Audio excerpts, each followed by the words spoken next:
জন্মদিনের অনুষ্ঠান শেষ হলো রাতের 12টায়। তন্ময় নিজের ঘরে এসেই ওয়াশরুম ঢুকেছে। গোসলটা এখনই করতে হবে, রাতে গোসল না করলে তার ভালো ঘুম হয় না। খারাপ স্বভাবের মধ্যে এটি একটি স্বভাব। মাত্রই গোসল সেরে বিছানায় বসেছে, সেই সময় দরজা ঠেলে একটা মাথা ঢুকে পড়ে। উদম দেহের তন্ময়কে দেখে মাথাটা দ্রুততম গতিতে দৃষ্টির বাইরে চলে গেল। পরপর দরজায় কয়েকটা করাঘাত পড়ে। তন্ময় আনমনে সামান্য হাসে, জেনেও গলার স্বর গম্ভীর করে জিজ্ঞেস করে, কে? ওর ছোট জবাব, আমি। কি চাই? ওর এবার বিড়বিড় করে জবাব দেয়, আমার গিফটটা তো পেলাম না তন্ময় ভাই।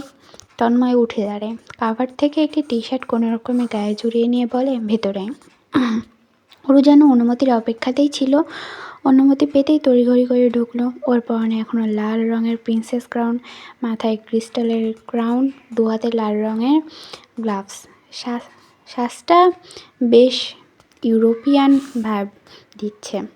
ওরুকে মানিয়েওছে চমৎকারভাবে, অপসরা লাগছে দেখতে। ও হাতটা বাড়িয়ে দেয়, আমার গিফট দিন। তন্ময় নরম গলায় প্রশ্ন করে, কী গিফট চাই? ওর চাওয়াটুকু যেন ঠোঁটেই ছিল। চটপট আধারে গলায় বলল, বাইসাইকেল। আমার বাইসাইকেল লাগবে, যত দ্রুত সম্ভব তত দ্রুত। সাইকেল দিয়ে কী হবে? মাঝি প্রতিদিন ওর সাইকেল চালিয়ে স্কুলে যায়। ওর সাথে মিলেমিশে আমিও যেতে চাই। আমার গাড়িতে যেতে একদম ভালো লাগে না।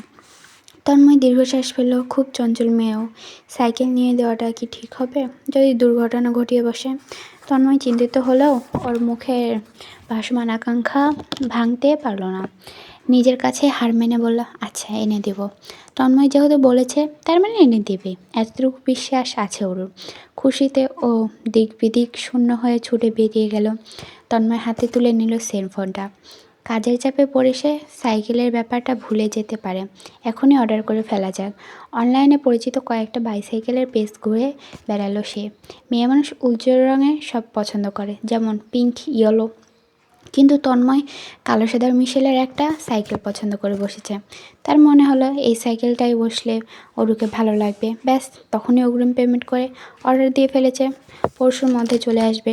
এবং যেদিন এলো তখন তন্ময় বাসায় ছিল না, সে অফিসে ছিল। বাড়িতে ফিরে দেখেছে ওর হাস্যোজ্জ্বল মুখখানি। সাইকেলটা পেয়ে মেয়ের আনন্দের মাত্রা যেন আকাশ ছোঁয়া বাকি। তন্ময়ের মন বলল, যদি সে জানতো মেয়েটা এত খুশি হবে তাহলে আরও আগে একটা সাইকেল নিয়ে আসতো। আচ্ছা, যখন সাইকেলটা পেল তখন কতটা খুশি হয়েছিল। সে তো দেখতে পেল না, বাসায় থাকলে দেখতে পারত। তন্ময় বন্ধুমহলের সবচেয়ে গম্ভীর, নীরব মানুষ। প্রয়োজন ছাড়া তার মুখ থেকে একটা শব্দ বেরোয় না। বন্ধুদের কার্যকলাপ নীরব দর্শকের মতো শুধু শোনে আর দেখে যায়। তাই বন্ধুদের সবার চরিত্র সম্পর্কে তার অবিশ্বাস্য রকমের প্রেডিকশন রয়েছে, এবং তা সত্য হয়। খুব কম কথা বলা তন্ময় যখন কিছু বলে তা গুরুত্বপূর্ণ যেন। বন্ধুদের মধ্যে তো তাই, এবং তার কথাবার্তায় মান রাখা হয় দারুণভাবে। যেমন সেদিন রিয়ান আড্ডায় এসে পৌঁছালো মন খারাপ নিয়ে, মারাত্মক ধরনের ডিপ্রেশনসে। বন্ধু মহলের সবাই উতলা হয়ে প্রশ্ন করলো, কি হয়েছে? রিয়ান ইচ্ছার বিরুদ্ধে গিয়ে মনে সব কথা খুলে বলল। সে সুহানিকে মোটেও পছন্দ করতে চায় না। তাও কেন দিন দিন পছন্দের মাত্রা বাড়ছে, কেন এত আকর্ষণ অনুভব করে। আশ্চর্যজনকভাবে তন্ময় সেদিন মুখ খুলল, খুব সাবলীল গলায় বলল, When you try not to fall for someone, you will fall harder and stronger. Riyan তখন অসহায় চোখে তাকিয়ে থাকলো। তন্ময় উপদেশ দিয়েছিল শান্ত কণ্ঠে, সমুদ্রের স্রোত কি থামতে পারবে আমরা? কখনো না। থামানোর চেষ্টায় উল্টে ডুবে যাব, না হয় মরে যাব। কিন্তু ওই স্রোতের সঙ্গে আমরা তাল মিলিয়ে চলতে পারবো। চলতে গিয়ে হয়তোবা উপভোগ করব, না হয় বৈরাগী হব। রিয়ান তন্ময়ের সেই কথাগুলো আজও মনে রেখেছে। ওই এক একটি কথা মনে গেঁথে নিয়ে মনের স্রোতের সঙ্গে তাল মিলিয়ে এত দূর এসেছে। এখন পর্যায়ক্রমে পছন্দের মাত্রা ভীষণ গভীরে। পছন্দ এখন সাধারণ শব্দমাত্র, বলা যায় ভালোবাসে। এখন নিদারুণ ভালোবাসার জন্ম হয়েছে তার মনে, যার কোনো শেষ নেই। রিয়ান ভাবে, খুব করে ভাবে, তন্ময় বুঝি তার ভালোবাসা নামক স্রোতের সঙ্গে তাল মিলিয়ে অনেক দূর চলে গেছে। এতটাই দূরে যে যেখান থেকে ফেরার রাস্তা নেই। তন্ময় অবশ্যই গভীর স্বভাবের, কথাবার্তা কম বলে, তবে কখনো তার বন্ধুদের অযথা না বলতে পারে না। তার মুখ থেকে সবসময় বিপরীতে বেরোয়, হ্যাঁ ঠিক আছে, যেভাবে ভালো হয়। কিংবা আচ্ছা যেভাবে তোরা চাস তাই হবে। শুধু একটা বিষয় তার মুখে সবসময় না শোনা যায়, সেটা অরুর বিষয়। মাহিন যখন করুণ মুখে আবদার ধরে বলে, তন্ময় প্লিজ একদিন অরুকে আন, মেয়েটার সাথে পরিচয় করিয়ে দে। তন্ময় মস্তিষ্ক কাজ করার আগে তার মুখ কাজ করে, গম্ভীর গলায় বলে ওঠে, না। এই নিয়ে মাহিনের আফসোসের শেষ নেই। আজও আড্ডায় বসে মাহিন হতাশার নিঃশ্বাস ফেলে বারবার বলছে, বন্ধুদের কথার এখন আর কোনো দাম নেই। তার কথার প্রভাব তন্ময়ের ওপর আদতে পড়ছে নাকি দ্বিধার বিষয়। সে অন্যমনস্ক হয়ে আছে, এসেছে অবধি। বিষয়টা খেয়াল করে রিয়ান ড্রিঙ্কের গ্লাস টেবিলে রেখে উঠে দাঁড়ালো। তন্ময়ের পেছনে দাঁড়িয়ে তার কাঁধে হাত রাখলো। প্রশ্ন করলো, কি হয়েছে? ওরও বুঝি বেশি পেইন দেয়? তন্ময় মাথা তুলে একবার তাকালো। ওই দৃষ্টিতে অদ্ভুত কাতরতা দেখালো। মুখে কিছু বলল না, চেয়ে থাকলো শূন্যে। মাহিন জিজ্ঞেস করলো, কিছু হয়েছে? মুহূর্ত বন্ধুদের মধ্যে চিন্তার জোরালো তোড়জোড় শুরু হলো। আপাতত সব কয়টাই নীরবতা পালন করছে। তন্ময়কে বেশ ডিপ্রেশন দেখাচ্ছে। এমনটা কখনো দেখা যায় না। এভাবে মন খারাপ করে থাকা ছেলে সে নয়। মাহিন উত্তেজিত হলো। তার হাতের ড্রিঙ্কসটাও বিষাদ লাগলো। সে উঠে দাঁড়ালো, কাছে গিয়ে তন্ময়ের কাঁধ চেপে তাকেও দাঁড় করালো। নিয়ে চলল রেস্টুরেন্টের ছাদের দিকটায়। যাবার আগে বলল, থাক তোরা, আসছি। রিয়ান থাকলো না। মানিব্যাগ পকেটে ভরতে ভরতে দুজনের পিছু ছুটল। এই রেস্টুরেন্টের ছাদটা বেশ আকর্ষণীয়। মানুষজন আপাতত নেই। তন্ময় তার দুই বন্ধুর মধ্যখানে দাঁড়িয়ে একটা সিগারেট ধরালো। দেখা দেখি মাহিন আর রিয়ানও ধরালো। এবার আর কেউ প্রশ্ন করে না, শুধু তাকিয়ে থাকে জাঁকজমক রাস্তায়। তন্ময় একসময় নিজে আনমনে প্রশ্ন করে অদৃশ্যে, আমি কি অধৈর্য হয়ে গেলাম? রিয়ান চাপা স্বরে বলে, আমার দেখা সব থেকে ধৈর্যশীল পুরুষ তুই। তন্ময় দীর্ঘশ্বাস ফেলল, ছটফট করে উঠল, বলল, আজকাল বাসায় ফিরতেও ভয় হয়, আবার বাসায় তাড়াতাড়ি না পৌঁছালেও অশান্তি অনুভব করি। নিজেকে ভীষণভাবে অধৈর্য মনে হচ্ছে। হঠাৎ কী কারণে এমন মনে হচ্ছে তোর? তন্ময় কপালে আঙুল ঘষে ফিসফিস করে বলে, ওরও আমায় পছন্দ করা শুরু করেছে, অ্যাজ এ লাভার। মাহিন বড়সড় চোখে তাকায়। রিয়ান আপ্লুত কণ্ঠে বলে, তা তো আনন্দের বিষয়। আর তোর মতো ছেলের ওপর ফল করা কি সাধারণ বিষয় না?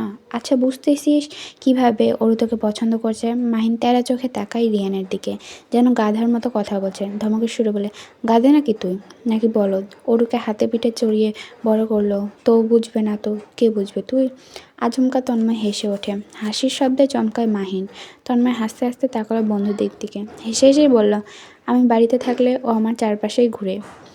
আমার সাদা রং পছন্দ না, ঘুরে ফিরে সাদা কামিজ পরবে।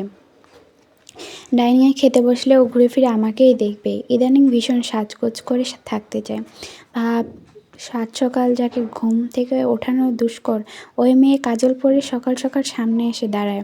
আর ওর এসব পরিবর্তন আমি একা দেখছি না, বাড়ির সবাই দেখছে। সেদিন বাবা এলো রুমে, এসে বলতেছে আমায় ভিন্নভাবে চলাফেরা করতে। আমার চলাফেরা, কাপড় চোপড় পরার ধরন দেখে নাকি ওর কিশোরী মনে পরিবর্তন এসেছে। মাহিন শব্দ করে হেসে উঠল। হাসতে হাসতে চোখের কোণে পানি জমেছে। তন্ময় দীর্ঘশ্বাস ফেলল। অদূরে তাকিয়ে বলল, নিজেকে নিয়ন্ত্রণে রাখা কঠিন হয়ে দাঁড়িয়েছে, জেনে যে ওরও আমায় পছন্দ করে, ভিন্ন চোখে দেখে। আমি যেসব করি না ইদানিং তাই করছি। সেদিন বাড়ি ফিরে বেয়াদবের মতো ওর রুমে ঢুকেছি ওকে দেখতে, যেটা আমি কখনোই করিনি। আমি প্রাইভেসি মেনটেন করি, অথচ জানিস আগে যে চোখে দেখতাম আজকাল তার বিপরীত হয়ে দাঁড়িয়েছে। বিষয়টা খুবই বিশ্রী হয়ে উঠেছে দিনকে দিন। রিয়ান সতর্ক গলায় বলল, দোস্ত আঙ্কেলকে জানিয়ে দে, বলে দে তুই ওরুকে চাস, অ্যাজ এ লাইফ পার্টনার। তোদের এঙ্গেজমেন্ট করিয়ে দিবে। ওরও অনার্সে পড়াকালীন না হয় বিয়েটা করবি। আমার বিশ্বাস ওরুর বাবা মা কোনো মতে অমত করবেন না। তুই বেস্ট ওরুর জন্য, তোর যে পারফেক্ট কেউ হতেই পারে না। তন্ময় বিপরীতে চুপ রইল, প্রতিউত্তর করল না। সমস্যা তো মোস্তফা সাহেবকে নিয়ে। মেইন ভিলেন তো তার পিতা মহাশয়। ভদ্রলোক সব কিছু জানেন, তন্ময়ের অনুভূতি সব বোঝেন। বাবার থেকে তন্ময়কে কে ভালো বোঝে? কেউ না। মানুষটা আগে থেকেই জানেন এবং জেনে শুনে বিষয়টা এড়িয়ে বেড়াচ্ছেন। তন্ময় ভালোভাবে অবগত। তন্ময়ের উদাসীনতা দেখে আর কোনো প্রশ্ন করেনি মাহিন রিয়ান। ওরা আবার তন্ময়ের নীরবতাকে প্রাধান্য দেয়। তন্ময় ল্যাপটপে টাইপ করছে, পাশে অরুদীপ্ত বসে পড়ছে বললে ভুল হয় অরুর ক্ষেত্রে। ও বইয়ের ফাঁকে ফাঁকে উকিঝুঁকি দিচ্ছে। দৃষ্টি শান্ত নেই, তন্ময় দেখেও যেন দেখছে না, নজর আন্দাজ করছে ব্যাপারটা। খুব গম্ভীর মুখে কাজ করছে। মাঝে মধ্যে মুখ খুলে শুধু দীপ্তর পড়াগুলো বুঝিয়ে দিচ্ছে। 9টার মধ্যে দীপ্তর সব সাবজেক্টে হোমওয়ার্ক শেষ হলো। বইপত্র গুছিয়ে ব্যাগ কাঁধে ও উঠে দাঁড়ালো। আর চোখে অরুকে দেখে হঠাৎ করে বলল, চোখ এক জায়গায়, বই অন্য জায়গায় থাকলে পড়াশোনা শেষ কিভাবে হবে ওরপি? অরু ভ্যাবাচেকা খেলো, চোখ পাকিয়ে তাকাতেই ছেলেটা ছুটে পালালো। তন্ময় এমন ভাব করে রেখেছে যেন কিছুই শোনেনি, কিন্তু বাস্তবতা ভিন্ন। সে ছোট থেকে ছোট বিষয়েও খেয়াল রেখেছে। নিজেকে, নিজের মনকে সংযত করে দিলেও চোখ দুটোকে সংযত করা গেল না। এই যে অরুর কানের পেছনে চুল গুজে আদুরে চোখে তাকাচ্ছে, ছটফটিয়ে উঠছে, বসছে, কিছু একটা বলবে হয়তো। তন্ময় এসব কিভাবে আগ্রহ করবে? ওর হাঁসফাঁস করে মুখ খুলল, তন্ময় ভাই। তন্ময় ব্যস্ততা দেখিয়ে না তাকিয়ে প্রতি উত্তরে অস্পষ্ট শব্দে করল, আপনি সাইমাপুকে চেনেন? তন্ময়ের সংক্ষিপ্ত জবাব, না। ওর যেন খুশি হলো, চেনেন না? সত্যি? ওই যে আমাদের পাশের বিল্ডিংয়ের আপুটা বারবার ছাদে এসে দাঁড়ায় যে। তন্ময় দৃষ্টি উঠিয়ে স্বাভাবিক চোখে তাকায়। ওরও আমতা আমতা করে বলে, ওই আপুটাকে আপনার কেমন লাগে? স্বাভাবিক থাকাটা কষ্টের হয়ে পড়ল তন্ময়ের জন্য। সে ভ্রু উঁচিয়ে প্রশ্ন করল, কি বলতে চাচ্ছিস? তোর এত কথার মেন পয়েন্ট কি?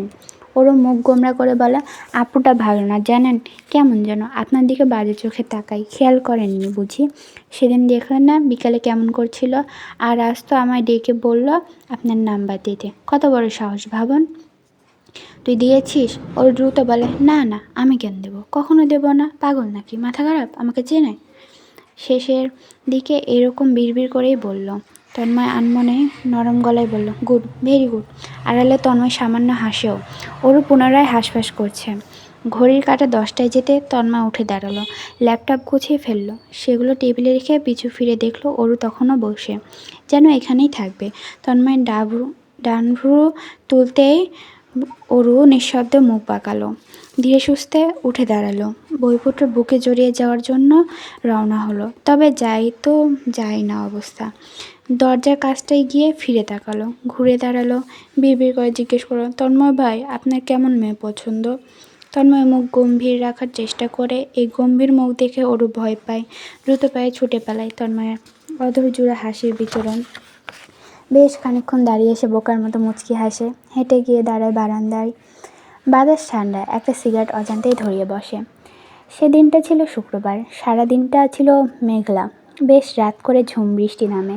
তন্ময় বন্ধুদের সাথে দুদিনের ট্যুর দিয়েছিল, ফিরেছে মাত্র। সামান্য ড্রিঙ্কসও করেছিল, তবে নেশায় ধরেনি তাকে। এতটুকুতে নেশা চড়েও না তার। গভীর রাতে যখন বাড়িতে ঢুকলো, সব শান্ত, নিস্তব্ধ, অন্ধকার, একদম ভিজে একাকার। তন্ময় সেভাবে সিঁড়ি বেয়ে ওপরে উঠে আসে, সোজা নিজের রুমের সামনে এসে দাঁড়ায়, তবে ভেতরে ঢোকে না, দাঁড়িয়ে থাকে রোবটের মতো। হঠাৎ বাম দিকে হাঁটা ধরলো, ওর দরজার সামনে এসে দাঁড়ালো। দরজায় হাত ছোঁয়াতেই দরজাটা সামান্য খুলে গেল। মেয়েটা দরজা লাগায় না কেন? কেন কেন? তন্ময় রাগ হবে নাকি সুযোগের সদ্ব্যবহার করবে বুঝে উঠতে পারছে না। ভীষণ ইচ্ছা করছে ভেতরে যাওয়ার, ওরকে একটু দেখবার, কিন্তু শেষ মুহূর্তে নিজের ইচ্ছাকে আটকে রাখলো। মাথাটা দরজায় ছুঁয়ে সেভাবেই দাঁড়িয়ে থাকলো। পায়ের শব্দ শুনতে পেতে চমকে ফিরে তাকিয়ে দেখলো মোস্তফা সাহেব এসে দাঁড়িয়েছে। চোখ মুখ তার পুকুরের জলের মতো শান্ত। মোটেও আশ্চর্য হননি তিনি। তন্ময় মনে প্রাণে নিজেকে প্রস্তুত করে নিয়েছিল বাবার প্রশ্নের সম্মুখীন হওয়ার, কিন্তু তা হলো না। মোস্তফা সাহেব ভীষণ শান্ত গলায় বললেন, ঘরে যাও। তন্ময় থমকালো, কিছু বলতে গিয়েও থেমে গেল। বাধ্য ছেলের মতো এগিয়ে গেল নিজের রুমের সামনে, নির্বিধায় ঢুকলো ভেতরে। মোস্তফা সাহেব দাঁড়িয়ে থেকে ছেলের রুমের দিক বেশ কিছুক্ষণ তাকিয়ে থাকলেন, অজানা ভাবনায় দীর্ঘশ্বাস ফেললেন। এক পর্যায়ে নিচতলায় নেমে নিজের রুমে চলে গেলেন। তখনই তন্ময় আবার বেরিয়ে এলো রুম ছেড়ে।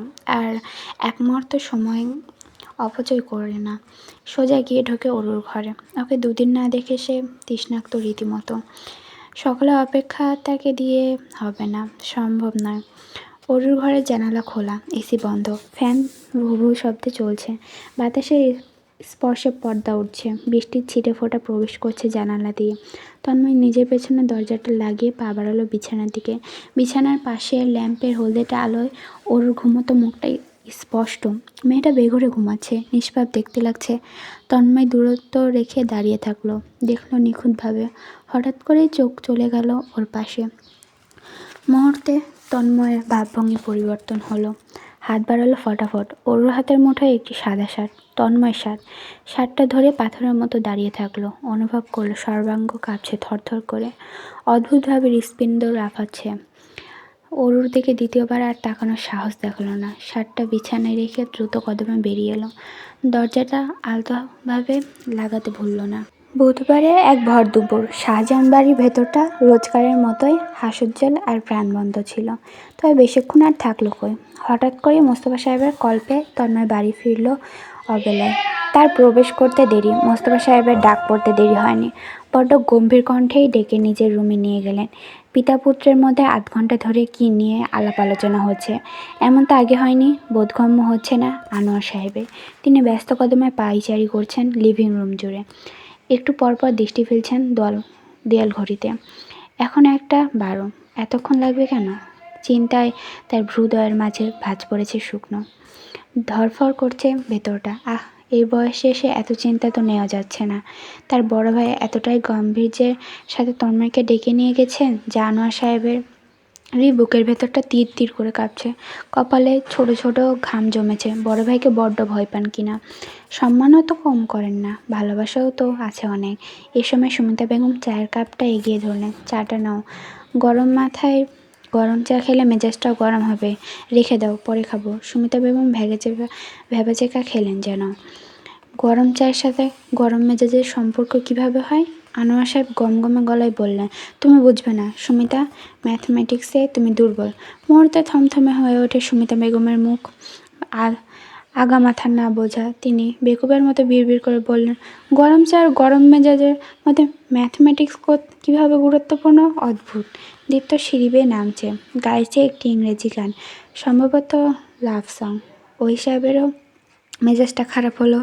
বালপাকনা এই বিচ্ছুকে নিয়ে তিনি কি করবেন? সোনারিতা গান কি আর কি ওর মতো পুচকে গাওয়ার মতো? দীপ্ত তখন সুর তুলে গাইছিল, হোয়েন ইউ কল মি সেনরিতা। ওহি সাহেব ধমকে ওঠেন। রাম ধমকে দীপ্তর নাস্তা নাবুদ অবস্থা। কোনো রকমের সিঁড়িগুলো বেয়ে ওপরে উঠে গেছে। ওপরে বলতে দোতলায়। ওই তো রেলিং ধরে এদিকেই বড় বড় চোখে চেয়ে আছে।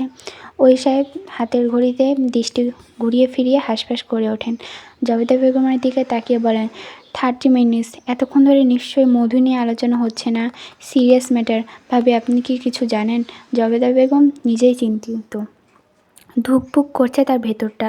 চোখের ইশারায় জানালেন কিছুই জানেন না। ওই সাহেব ছটফট ভঙ্গিতে উঠে দাঁড়ালেন। এমন সময় মৃদুস্বরে চেঁচামেচির শব্দ ভেসে আছে। পিনপতন নীরবতা ভেঙে আসা চেঁচামেচির শব্দ শোনালো বজ্রপাতের মতো। আনোয়ার সাহেব তড়িঘড়ি করে সেদিকে ছুটলেন। ছুটতে নিয়ে পড়তেও নিলেন। নিজেকে সামলে পুনরায় ছুটলেন। মোস্তফা সাহেবের মুখ লাল, থরথর করে কাঁপছে ঠোঁট। তন্ময় নিজেও আজ শান্ত নয়। রাগ অথবা অভিমান জানা নেই, তবে চোখ জোড়া রক্তিম হয়ে আছে। ডান হাতের আঙুল কেটেছে, রক্ত টপটপ করে পড়ছে মেঝেতে। কাচের গ্লাসটা ভেঙে চুরে পড়ে আছে পায়ের নিচে। শব্দ করে দরজা ঠেলে প্রবেশ করেন জবেদা বেগম। প্রবেশমাত্রই কিংকর্তব্য বিমর আর্তনাদ করে ওঠেন। দ্রুত কদমে এসে দাঁড়ান ছেলের সামনে। কাঁপতে থাকা হাতে তন্ময়ের রক্তাক্ত হাতটা ঝাপটে ধরেন। চোখ দুটো দিয়ে ঝর্ণার মতো ঝরে জল। এসব কি করেছিস? পাগল হয়েছিস? এই তন্ময়, রক্ত পড়ছে তো। আল্লাহ! তন্ময়ের দৃঢ় রূঢ় দৃষ্টি তখনও মোস্তফা সাহেবের চোখের মণিতে। আমার মধ্যে কি কোনো সমস্যা আছে? নেই তো। তাহলে আমাকে বিশ্বাস কেন করতে পারছো না? I know her better than you বাবা। I want her and she wants me. তাহলে কেন আমি ওর জীবনসঙ্গী হতে পারবো না? What the hell not. আমার ওকেই চাই।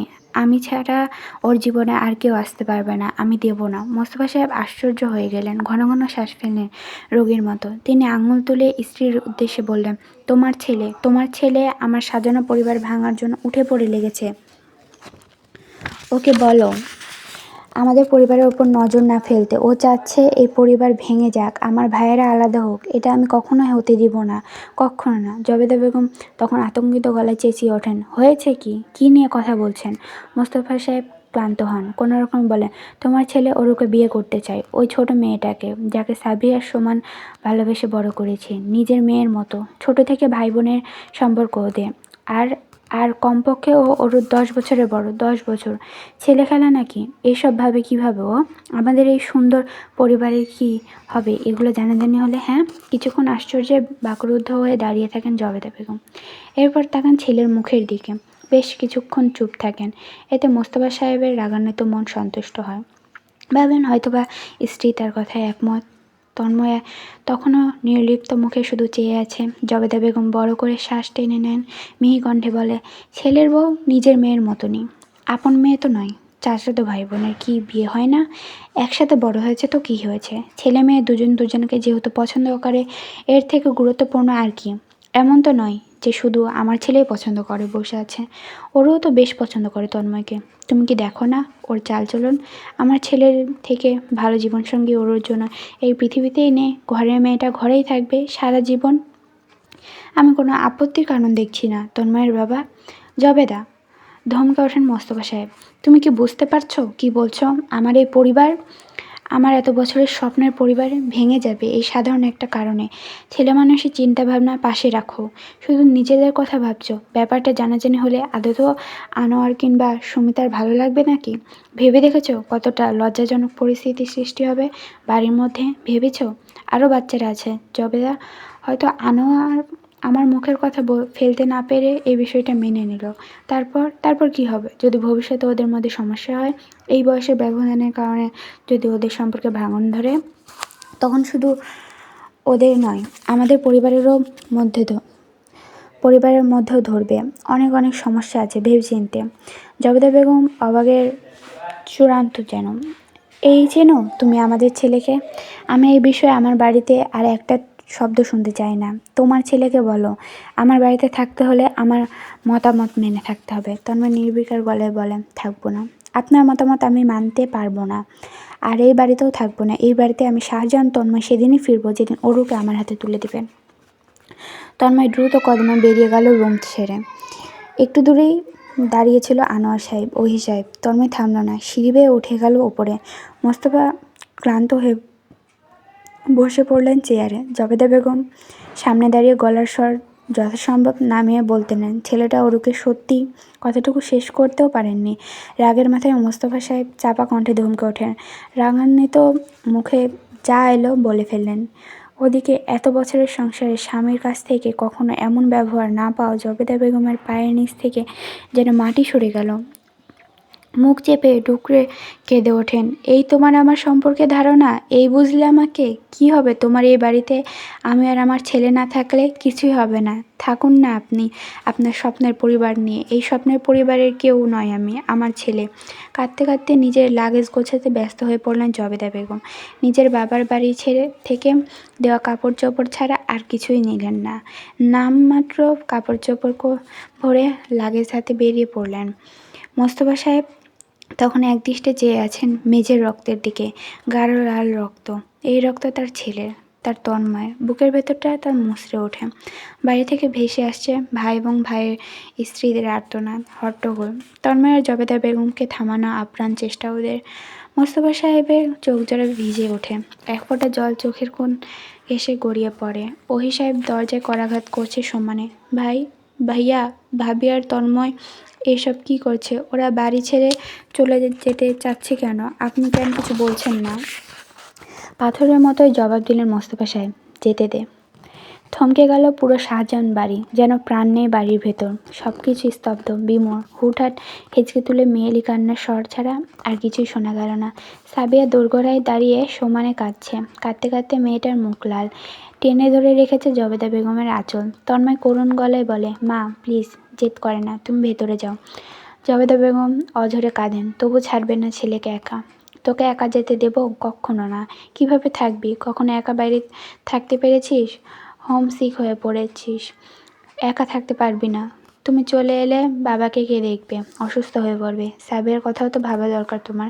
কোনো চিন্তা নেই, সুমিতা মুফতিরা আছে, দেখে শুনে রাখবে। যেদি মায়ের সামনে তন্ময় দুর্বলভাবে হার মানল। সাবিয়াও যেন বুঝেছে তার যাওয়া আটকানো অসম্ভব। এই সময় ওরও এক প্রকার ছুটে এসে সামনে দাঁড়ালো। সদ্য ঘুম ভাঙা মুখটা ফুলে আছে, বাম গালে বেকায়দায় ঘুমানোর ফলে দাগ পড়েছে। আপাতত চোখ দুটো লাল, কেমন ছটফট করছে, গলা কাটা মুরগির মতো। এই বড় মা, কোথায় যাচ্ছ? আমাকে ফেলে কোথাও যেতে দেব না, চলো বাড়ি। জবেদা বেগম অরুকে বুকে টেনে নিলেন, মাথায় হাত বুলিয়ে বললেন, তোর চাঁদুর খেয়াল রাখিস, খুব বড় দায়িত্ব দিয়ে গেলাম, পালন করবি কেমন? অরুর সে কি কান্না, হাউমাউ করে কাঁদছে। জবেদা বেগমকে মানাতে না পেরে তাকালো তন্ময়ের দিকে। সেই দৃষ্টিতে কিছু একটা ছিল। তন্ময়ের ভেতরটা দুমড়ে মুচড়ে যায়। ওরও মিয়ে গিয়ে আরও অঝরে কাঁদছে। তন্ময়ের শান্ত মন কিংবা তার শান্ত দৃষ্টি কিছুই আজ আর শান্ত নেই। অশান্ত আর বেসামাল সব কিছু। ওরও 2 পা এগিয়ে আসে তন্ময়ের সামনে। পেটের দিকটা শুভ্র রঙের ইন করা শার্টের একটি অংশ টেনে ধরল কেমন। আকুতি ভরা কণ্ঠে বলল, ফিরে চলুন না তন্ময় ভাই। তন্ময় প্রতি উত্তরে নিজের পুরুষালী হাতটা ওরুর মাথায় রাখলো। অগোছালো চুলগুলো গুছিয়ে দিল কেমন। এক আকাশসম মন খারাপ আড়াল করে গভীর গলায় বলল, শোন, বাগানে খালি পায়ে হাঁটবি না। ঘুমানোর আগে ঘরের দরজাটা বন্ধ করে নিবি। স্কুলে যাওয়ার সময় সাথে গাড়ি নিবি, বৃষ্টিতে ভিজবি না, মনে থাকবে? অরুর কান্নার মাত্রা বাড়ল। ও সমানে বলল, কিচ্ছু মনে থাকবে না, কিচ্ছু শুনবো না, আপনি কোথাও যাবেন না, বাসায় ফিরে চলুন। তোর মায়ের আলগোছে ওর নরম সরম গালটা ধরল, লাল হয়েছে। বলল, যেভাবে রেখে যাচ্ছি আমি ফিরেও তোকে এমনটাই চাই Oru. Will you be a good girl for me? ওরও ফুঁপিয়ে উঠল, কাঁদতে কাঁদতে মাথা দোলালো। সিক্ত চোখের দৃষ্টিতে তন্ময় বেশিক্ষণ তাকাতে পারল না। দাঁতে দাঁত পিষে চোখ বুঝল, ফিরে তাকালো অন্যদিকে। কান্নারত দীপ্তর মাথাটায় হাত বুলিয়ে সামনে হাঁটা ধরল। পেছনে আঁচলে মুখ গুজে হেঁটে যাচ্ছেন জবেদা বেগম।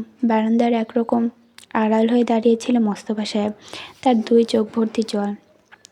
কার্ডস, গাড়ির চাবিসহ সব কিছুই তন্ময় রেখে এসেছে বাড়িতে। পকেটে শুধু কয়েক হাজার টাকা আছে। সে একা হলে না হয় কোনো এক বন্ধুর বাড়িতে উঠে যেত, কিন্তু এখন তার সম্ভব নয়। সঙ্গে তার মা আছে, এজন্যই তার চিন্তার মাত্রা বাড়ছে। যত দ্রুত সম্ভব ফ্ল্যাট দেখতে হবে। মাকে নিয়ে তো আর রাস্তায় ঘুরে ফিরে খোঁজা সম্ভব নয়। জবেদা বেগম ছেলের ঘুমাক্ত মুখ দেখে বলেন, আমার জমানো কিছু টাকা আছে, তোর নানা মাঝে মধ্যেই পাঠান, আপাতত নে, তারপর গয়নাগাটি তো আছেই, ওগুলো তোর নানির দেওয়া। তন্ময় নিঃশব্দে হাসে। মায়ের কাঁধ জড়িয়ে নিজের সঙ্গে নিয়ে হাঁটতে হাঁটতে বলে, শাহজাহান মোস্তফা সাহেবের থেকেও তোমাকে বেশি ভালো রাখবো মা। জবেদা বেগম শব্দ করে হাসেন, অস্ত্রসিক্ত চোখে চেয়ে থাকেন। ছেলের ঘুমাক্ত কপাল আঁচল দিয়ে সযত্নে মুছে দেন। জবেদা বেগমকে নিয়ে একটা কফি শপে ঢোকে তন্ময়। মাকে বসিয়ে সে মেনু দেখে একটা sub sandwich, cheese pasta, orange juice আর একটা কফি অর্ডার করে দিল। এরপর চটপট ফেসবুকে পোস্ট করে ফেলল ভালো ফ্ল্যাটের খোঁজে। এখন ওঠা যাবে, এমন বাসা প্রয়োজন। সাথে সাথে অনেকের মন্তব্য চলে এলো। তৎক্ষণাৎ তন্ময় উল্লেখিত কন্ট্যাক্ট নম্বরে কল দিতে লাগলো এক এক করে। কয়েক বাড়িওয়ালার সঙ্গে কথাবার্তা বলে অবশেষে 2টো ফ্ল্যাট বাছাই করে ফেলল। 2টো ফ্ল্যাট পাশাপাশি এবং শাহজাহান বাড়ির কাছাকাছি হওয়াতে উপকার হলো বেশ। খাওয়া দাওয়া শেষ করে জবেদা বেগমকে নিয়ে তন্ময় ফ্ল্যাটের উদ্দেশ্যে বেরিয়ে পড়ল। রিকশা এসে থামল গন্তব্যে। 8তলা বিল্ডিংয়ের বাড়ি, খুব পরিপাটি এবং নির্জন। বাড়ির সামনে একটা কৃষ্ণচূড়া গাছ আছে, চমৎকার দেখতে। জবেদা বেগম খুশি হয়ে বলেন, আমাদের বাড়ির সামনে এমন একটা গাছ লাগালে কেমন হয় বাবা? ভালো হয়, বাড়ি ফিরলে একটা লাগিয়ে দিও। জবেদা বেগম মন খারাপ করলেন, সে তো কত দেরি। তন্ময় তাকে ভেতরে নিতে নিয়ে বলে, তাহলে কাল এনে দেবো, আপাতত বারান্দায় লাগিয়ে নিও। হ্যাঁ, এটা ভালো বলেছিস। প্রথম ফ্ল্যাটটাই পছন্দ হলো জবেদা বেগমের। বারান্দাটা ভীষণ বড়। সব থেকে ভালো বিষয়, 2টো বেডরুমেই বারান্দা আছে। বড় একটা রান্নাঘর, লিভিং রুমে দারুণ জায়গা আছে। সমস্যা হলো ভাড়াটা নিয়ে, 32,000। তন্ময় অবশ্য দামটাকে গ্রাহ্য করল না। সে অগ্রিম 10,000 দিয়ে তৎক্ষণাৎ ফ্ল্যাটে উঠে পড়ল। পুরো খালি ফ্ল্যাটটায় চোখ ঘুরিয়ে দীর্ঘশ্বাস ফেলল। লাগেজ 2টো ফাঁকা লিভিং রুমের মেঝেতে রেখে রান্নাঘরে ছুটলেন। তড়িঘড়ি করে বললেন, তন্ময়, বাবা, আগে রান্নাবান্না কিছু করা দরকার। রান্নার জন্য আপাতত যেসব লাগবে লিস্ট করে দিয়ে নিয়ে আয়। তোর বন্ধুদের কল করে ডাক, খেয়ে দিয়ে যাবে ওরা। নতুন ফ্ল্যাটে উঠলাম, ওদের দাওয়াত করে আনিয়ে ঘরটা উজ্জ্বল করি। তন্ময় সঙ্গে নাকচ করলো, ওদের এখন আসার দরকার নেই। সে ভুলেও নিজের বিচ্ছু বন্ধুদের ডাকবে না, মা যতই বলুক না কেন। তন্ময় চুপচাপ বাজার করে নিয়ে এলো লিস্ট মোতাবেক। রান্নাঘরে সেসব রেখে এলো। নিজের ফাঁকা ঘরের বড় বারান্দাটায় এসে দাঁড়ালো। প্যান্টের পকেটে দুহাত ভরে তাকালো অদূরে। বেশ চিন্তায় মশগুল সে। ফ্ল্যাটে এক্ষুনি কিছু ফার্নিচার লাগে। জবেদা বেগমের কোমরের সমস্যা, নরম বিছানা ছাড়া ঘুমাতে পারবেন না। এই মুহূর্তে অনেক কিছু কেনা লাগবে। জবেদা বেগমের রান্নাবান্না তখনও চুলো। সে সময় কলিং বেল বেজে উঠল। তন্ময় দ্রুত কদমে লিভিং রুমে এলো। জবেদা বেগম দরজা ইতিমধ্যে খুলে দিয়েছেন। বাইরে দারোয়ান দাঁড়িয়ে আছে। সালাম জানিয়ে বলল, আপনাদের মালামাল আসছে, সাথে অনেক লোকজন। আসেন নিচে, দেখেন তো একটু। তন্ময় চমকালো, সামান্য ভরকালো। জবেদা বেগমও অবাক। মা ছেলে মুখ চাওয়াচাওয়ি করলেন। এরপর দুজনে তড়িঘড়ি করে লিফটে ওঠেন। গ্রাউন্ড ফ্লোরে নেমেই ছোটেন সদর দরজার দিকে। পৌঁছে তন্ময় স্তম্ভিত হয়ে পড়ে। 4-5টা হলুদ ট্রাক দাঁড় করানো, ট্রাক ভর্তি ফার্নিচার। মনে হয় না কিছু বাকি আছে। যা নেই 5 ট্রাকের মধ্যে। এক একটা ট্রাকের সামনে তার এক একটা বন্ধু দাঁড়িয়ে। এক একটা ট্রাকের গায়ে বড় করে ব্যানার টানানো। ব্যানার তার এক একটা বন্ধুর ছবি দেওয়া, আর তাদের নাম, যেমন gift from Mahin, gift from Ibrahim, gift from Riyan, gift from Sohani. স্তব্ধ জবেদা বেগমের সামনে এসে তার পা ধরে সালাম করলো মাহিন। শব্দ করে হেসে বলল, আন্টি, দাওয়াত দিতে দৌড়ে চলে এলাম দাওয়াত খেতে। কতদিন আন্টির হাতের রান্না খাই না, এখন দাওয়াত তো আর খালি হাতে খাওয়া যায় না। তন্ময় পলকহীনভাবে শুধু দেখলো মাহিনের হাস্যোজ্জ্বল মুখ। তার ভেতরে তখন কেমন অদ্ভুত হচ্ছে, তা ভাষায় বলা সম্ভব নয়। সে আশ্চর্য হতেও ভুলে গেল যেন। শুধু নীরব চোখে মুখে দেখলো লোকজন দিয়ে ফার্নিচারগুলো ওপরে তোলানো বন্ধুদের।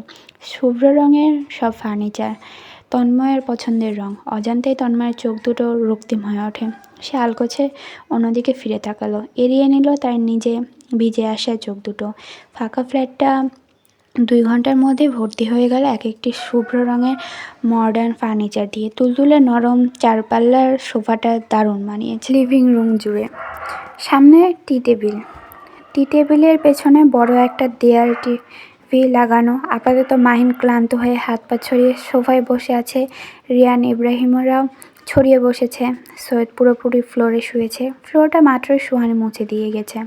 এখনও রান্নাঘরে সাহায্য করছে জবেদা বেগমকে। সাথে টুকটাক আলাপও করছে। হাসি ঠাট্টার ধ্বনি ভেসে আসছে। কোনো একটা বিষয় নিয়ে মাহিন আর রিয়ান তর্ক জুড়েছে। তন্ময় নিজের ঘর থেকে সবই শুনতে পাচ্ছে। সে নির্নিমেষ চোখে দেখছে তার ঘরটা। নতুন বেড, আলমারি, টেবিল, ড্রেসিং, পুরোদমে সাজানো ফার্নিচার দিয়ে। এই সময়ে রিয়ান এসে উঁকি মারল। বন্ধুরা সব একটু চিন্তিত। তন্ময় যদি সাপের মতো ফোঁস করে ওঠে, ও তো আবার একটু অন্যরকম। এই জন্য মাহিনও একটু পরপর তন্ময়ের মুখটা দেখে কিছু আন্দাজ করতে চাইছে। মতিগতি কেউই ধরতে পারল না। এদিকে রান্নাঘর থেকে বিরিয়ানির ঘ্রাণ পুরো ফ্ল্যাটে ছড়িয়ে পড়েছে। ম করছে। সোহানি লিভিং রুমে দাঁড়িয়ে চামচ দিয়ে প্লেটে শব্দ তুলে ঘোষণা দিল, hello hello dear boys, it is dinner time. Fresh হয়ে দ্রুত ডাইনিংয়ে নিজেদের আসন গ্রহণ করুন যত দ্রুত সম্ভব। খেতে বসে মাহিন অনর্গল কথা বলে যাচ্ছে, আন্টি, আপনার হাতে জাদু আছে। এত দারুণ খেতে হয়েছে যে আমার পেট ভরবে কিন্তু মন না। জবেদা বেগম হেসে ফেলেন। তার এমন পরিষ্কার হাসি তন্ময় নীরবে দেখে। বাড়ি ছাড়ার পর থেকে একটু গুমোট হয়েছিলেন জবেদা বেগম। বাচ্চাদের উচ্ছ্বাস দেখে যেন সেসব ভুলে গেছেন। বললেন, তাহলে প্রতিদিন চলে আসবে, আন্টি তোমাকে রেঁধে বেঁধে খাওয়াবে। আমি কিন্তু ভীষণ নির্লজ্জ, চলে আসবো। জবেদা বেগম তরকারি বাটিটা এগিয়ে দিয়ে হেসে হেসে বললেন, আচ্ছা বাবা, এসো, আমি খুশি হব বরং। খাওয়া দাওয়া শেষ করে সবাই লিভিং রুমে বসেছে। জবেদা বেগম চা করে এনেছেন সবার জন্য, তন্ময়ের জন্য কফি। ছেলেকে কফির মগটা ধরিয়ে জবেদা বেগম সবার দিকে চেয়ে বললেন, আজ বরং সবাই থেকে যাও, সকালে নাস্তা করে না হয়ে যাবে। তন্ময় দেখল তার বিচ্ছু বন্ধুবান্ধব চুপচাপ তার মুখের দিকে চেয়ে আছে। যেমন সে বললে ওরা এক পায়ে রাজি হবে থাকার জন্য, সে না করলে এখন বেরিয়ে পড়বে। তন্ময় ধীর গলায় জিজ্ঞেস করে, থাকতে পারবি সবাই একসাথে? রিয়ান চেঁচিয়ে ওঠে, পারবো মানে? আলবাত পারবো। হইচই পড়ে গেল লিভিং রুমে জুড়ে। হুড়মুড়িয়ে সবাই গিয়ে ঢোকে তন্ময় ঘরে। চিৎপটাং হয়ে শুয়ে পড়ে বিছানায়। তন্ময় এসে দাঁড়ালো বিছানার সামনে। সবাইকে এক নজর করে দেখল। তার নজর পেয়ে সবাই ভদ্রভাবে বসেছে, যেন এখনই কথা শুনতে তৈরি। তন্ময় শান্ত গলায় বলে, অনেক চিন্তায় ছিলাম, ভাবছিলাম কি করব, খুব কঠিন হবে এই পথ চলটা, অথচ তোদের জন্য সব কিছু কেমন সহজ হয়ে গেল। আমি কৃতজ্ঞ তোদের কাজ। তন্ময় আর বলতে পারল না। মাহিন বিছানা থেকে লাফিয়ে এক প্রকার ঝাঁপিয়ে পড়ে বসল তন্ময়ের পিঠে। হঠাৎ আক্রমণে তন্ময় প্রায় পড়ে যেতে নিয়েও শটান দাঁড়িয়ে দেয়াল ধরে। তন্ময়ের কাঁধে এক শক্তপোক্ত কামড় বসিয়ে মাহিন বলল, শালা, এখন এই সামান্য কিছুর জন্য কৃতজ্ঞতা প্রকাশ করিস? ভণ্ডর ঘরের ভণ্ড, আর তুই যে আমাদের জন্য এত কিছু করছস, কখনো ধন্যবাদ দিতে দিছস? বাটপার, এরপর সাহায্য করিস খালি আমারে, তোর 14 গোষ্ঠী সহ। আমি মাহিন ধন্যবাদ দিয়ে ভাসামো, মনে রাখিস। সহমত হয় সবাই, হেসে ওঠে একত্রে। এক একজন ছুটে গিয়ে বন্ধুত্বে বন্ধনে বন্দী হয়।